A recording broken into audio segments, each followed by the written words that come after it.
జనగామ జిల్లా పాలకుర్తి మండల కేంద్రంలోని రాజీవ్ చౌరస్తాలో భాజపా మండల అధ్యక్షుడు మారం రవికుమార్ ఆధ్వర్యంలో ప్రధానమంత్రి నరేంద్ర మోదీ తల్లిపై అనుచిత వ్యాఖ్యలు చేసిన రాహుల్ గాంధీ దిష్టిబొమ్మను దగ్నం చేశారు బీజేపీ శ్రేణులు. ఈ సందర్భంగా రాష్ట్ర నాయకుడు దొంగరి మహేందర్ మాట్లాడుతూ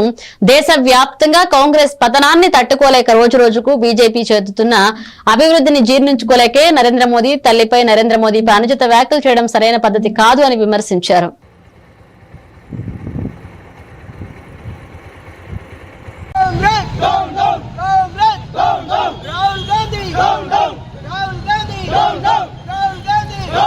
నరేంద్ర మోడీ గారి తల్లిపై అనుచిత వ్యాఖ్యలు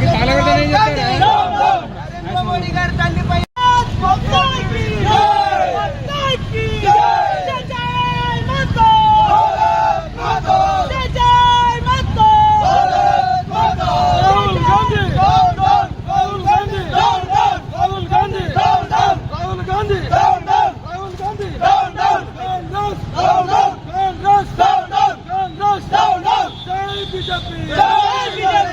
నరేంద్ర మోడీ గారి నాయకత్వం నరేంద్ర మోడీ గారి నాయకత్వం నరేంద్ర మోడీ గారి తల్లిపై వ్యాఖ్యలు చేసిన రాహుల్ గాంధీ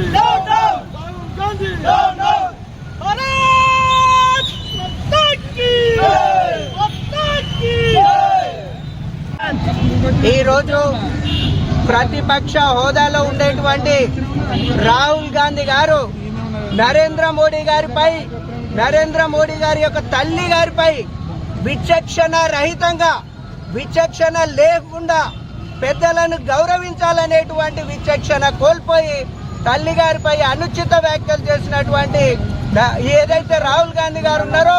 వెంటనే వారి ఎంపీ పదవికి రాజీనామా చేయాలి, కాంగ్రెస్ నుంచి వారు బహిష్కరించబడాలి. అదే విధంగా నరేంద్ర మోడీ గారి యొక్క పాదాలకు నమస్కారం చెప్పి వారి యొక్క క్షమాపణలు కోరాల్సిందిగా భారతీయ జనతా పార్టీ పాలకుర్తి మండల శాఖ పక్షాన కోరడమైనది.